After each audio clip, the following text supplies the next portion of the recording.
अभिनंदन, आभार, आदर, नमस्कार। मैं कुंदन कुमार सिंह महामना एजुकेशन हब के इस वीडियो में आप सभी का स्वागत करता हूं। तो दोस्तों, इस वीडियो के माध्यम से बीएचयू एस्पिरेंट्स 2021 जिनके एंट्रेंस एग्जाम अभी तक हो चुके हैं और एनटीए नेशनल टेस्टिंग एजेंसी की लचर व्यवस्था या दुर्व्यवस्था के कारण वो अभी तक भी परेशान हैं। बहुत सारे विद्यार्थीगण डिप्रेस्ड हैं, लगातार कॉल करके ये जानने की कोशिश कर रहे हैं कि सर अब क्या करें, हमारा जिंदगी बर्बाद हो गया। दरअसल उनकी कई महीनों की मेहनत थी, कुछ विद्यार्थी कई साल से मेहनत कर रहे थे और सिर्फ 2 घंटे के पेपर में उनके उम्मीदों पर या उनके सपनों पर पानी फिर जाना हमेशा और हमेशा उन्हें जरूर डिप्रेस्ड करेगा, उन्हें परेशानी में डालेगा। लेकिन अब इसका सॉल्यूशन क्या है, इस पर चर्चा करूंगा। बहुत सारे विद्यार्थी हैं जिनके पेपर समय से पहले ले लिए गए, उन्हें पूरा टाइम नहीं दिया गया। बहुत सारे विद्यार्थीगण थे जिनका एग्जाम जो है वो टैबलेट पर कंडक्ट करवाया गया और उन्हें उसके कारण बहुत सारी परेशानियां हुई। इनफैक्ट साइकोलॉजिकल प्रेशर हुआ, मेंटली समस्याएं आई। इसके साथ ही साथ परीक्षा में बहुत सारे प्रश्न गलत थे जिसके कारण विद्यार्थी बहुत परेशान थे। उसका लेवल बहुत ज्यादा हाई कर रखा था या उल्टा पुल्टा उटपटांग से क्वेश्चंस दे रखे थे, जिस कारण भी विद्यार्थी परेशान है। देखिए, बहुत सारी समस्याएं, हर किसी की समस्याएं हैं, लेकिन 100 बातों की एक बात मैं बताने की कोशिश कर रहा हूं आप सभी को कि देखिए, अगर प्रश्न पत्र जैसा भी था, चाहे कुछ क्वेश्चंस गलत थे, स्पेलिंग एरर्स थे, बहुत टफ था, उटपटांग था, ये सभी के लिए था। मतलब उस पर्टिकुलर कोर्स में जितने भी विद्यार्थीगण बैठे होंगे उन सभी के लिए था।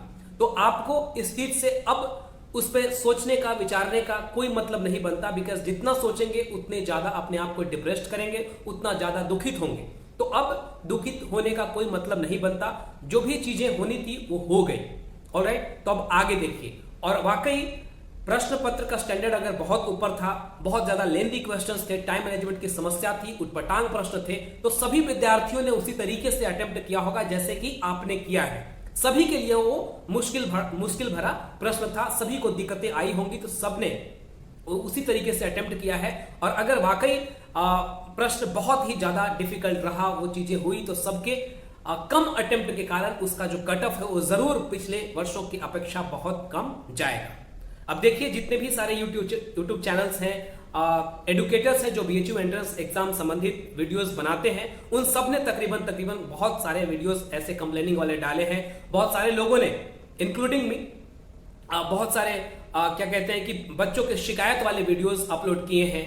और उसके साथ ही साथ बहुत सारे एनटीए को या इवन बीएचयू एडमिनिस्ट्रेशन को बहुत सारे मेल्स भी भेजे गए हैं। जो विद्यार्थी बनारस में हैं उन्होंने जाके even central office, BHU central office में बहुत सारी कंप्लेन भी की है कि सर ऐसी ऐसी दिक्कतें आई हैं। अब बीएससी एग्रीकल्चर के एग्जाम में तो पहले पेपर ऑनलाइन होने वाला था, इसके बाद 10 बजे रात को ऑफलाइन कर दिया जाता है। ये तो हद ही हो गई। हालांकि बहुत ही, मतलब इसको क्या कहेंगे, इतनी लचर व्यवस्था की 21वीं सदी का भारत है, हम विश्व गुरु कहलाने लायक हैं, लेकिन हमारी शिक्षा व्यवस्था या उससे संबंधित जितने भी लोग उस कुर्सी पर बैठे हैं, जो उस ऑर्गेनाइजेशन को चलाते हैं, वो इतने मतलब कि लापरवाह हैं, जिससे विद्यार्थियों को हर कदम पे परेशानी का सामना करना पड़ रहा है।